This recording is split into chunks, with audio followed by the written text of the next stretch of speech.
Hey Star Trek fans, Dan Gunther here, back from an exciting, amazing, but exhausting week in Las Vegas for the Star Trek Las Vegas convention. It was an incredible experience. It was really great to hang out with fellow Star Trek fans and meet a lot of the people both in front of and behind the camera on some of our favorite Star Trek shows. So I'm back. I'll talk a little bit about the experience there. Like I said, it was a lot of fun, a lot of really great panels with behind the scenes folks on Discovery and the entire Discovery cast in front of the camera, and of course old favorites. There was TNG folks there. Michael Dorn, Denise Crosby, and Gates McFadden had a really fun panel, and a lot of Deep Space Nine representation, of course, this being the 25th anniversary of that show, which really has a special place in my heart as one of my favorite Star Trek series. I have a really hard time picking a favorite because, it's like asking you to choose between your children. Not that I have any children, but, still. Anyway, it was a great deal of fun. An amazing concert on Saturday night with the Nevada Pops playing some amazing Star Trek music.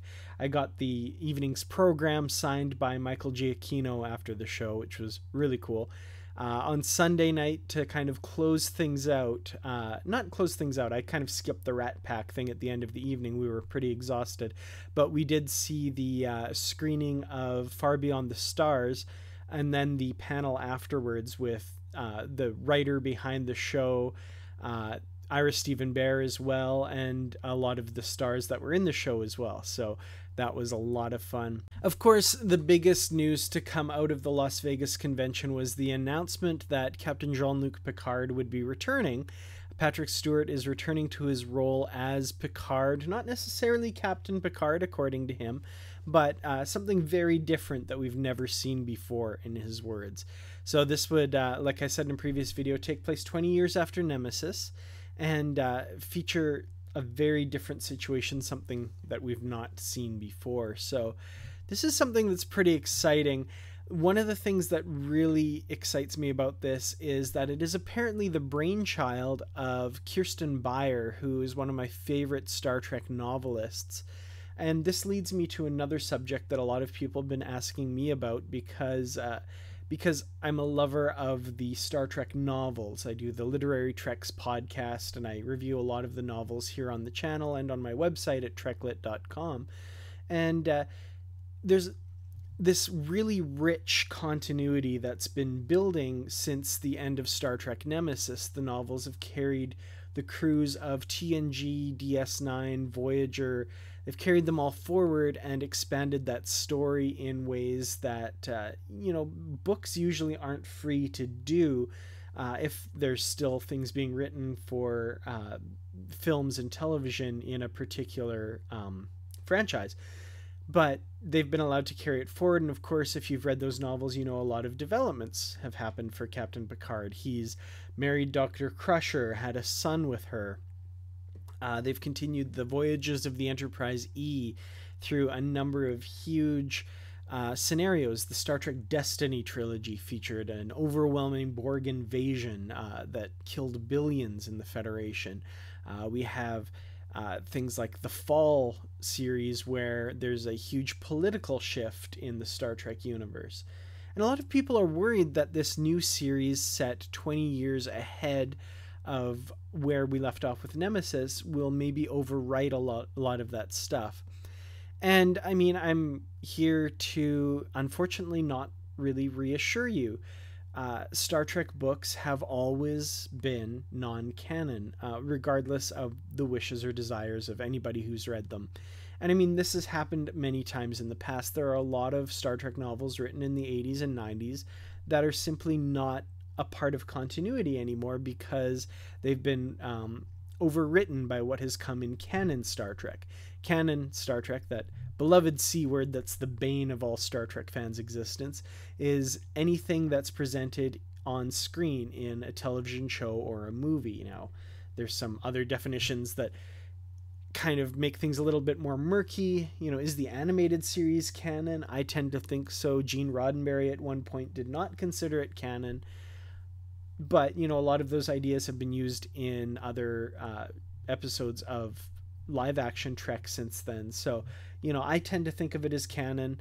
There's some horrible episodes like the counterclock incident, though, that don't make sense. But anyway, all of that aside, the books and the comics and any of that secondary material has never been considered canon. So going into it, you kind of have to have the mindset that it could be rendered obsolete at any time.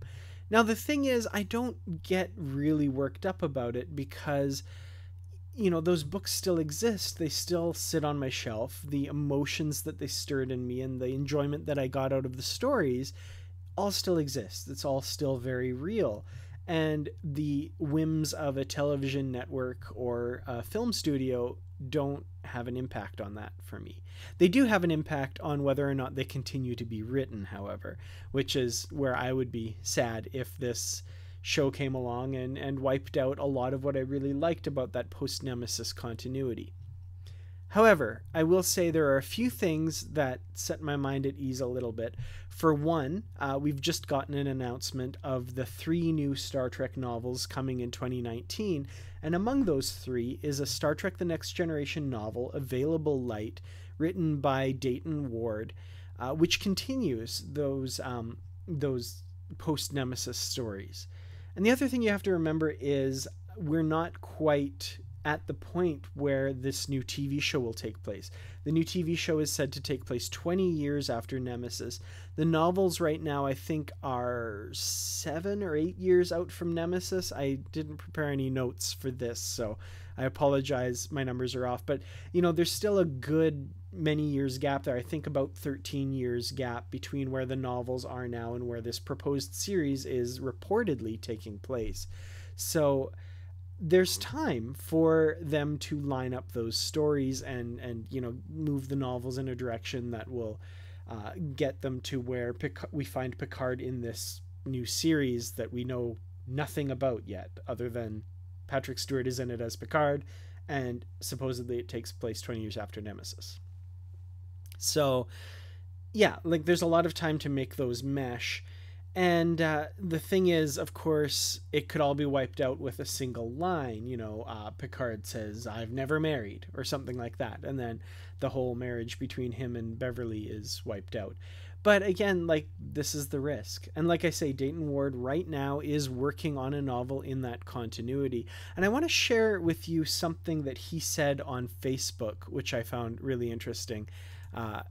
Dayton Ward, like all of us, is a fan of Star Trek, and just because he's writing in that universe doesn't mean he's you know, doesn't have those same concerns as a fan, and in fact probably has those concerns a little bit more so than the average fan. So he recently stated on Facebook, "What I can honestly say is that I was aware this was in the works even before I began developing my outline for the TNG book, which I'm currently writing, and that carrying on the TNG storyline as we've been laying it out all this time was my specific mandate, both from my editor and CBS licensing. I point blank asked about any particular concerns or issues which might impact what I was planning should this come to pass, and was told to carry on with what I was doing.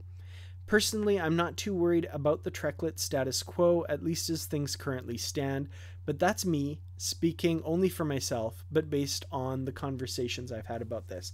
So it sounds promising. It sounds like he's not worried. And of course, we know that the TV series is in very early development. According to Patrick Stewart on stage a few days ago at STLV, there are no scripts yet, just storyline ideas that they've been batting around. So this could change, you know. These books are coming out right now in the very near future, and when and if the TV series is further developed and things move in a direction that might differentiate them from the novels, then we'll have to re-examine this issue and come back to it. But as it stands right now, novels are still being written in this continuity, which makes me very happy. And of course, Kirsten Buyer, hugely talented Star Trek novelist, wrote some amazing novels. Star Trek Voyager was my least favorite Star Trek series on television, but her books set, Kirsten Buyer's books set after the finale, are some of my absolute favorite books in the Star Trek literature universe. So very interesting there. But according to Ted Sullivan on Twitter, Kirsten Buyer was the brainchild of the new Picard series. So she's working very closely with between the Discovery Writers Room and the Pocketbooks novel side of things.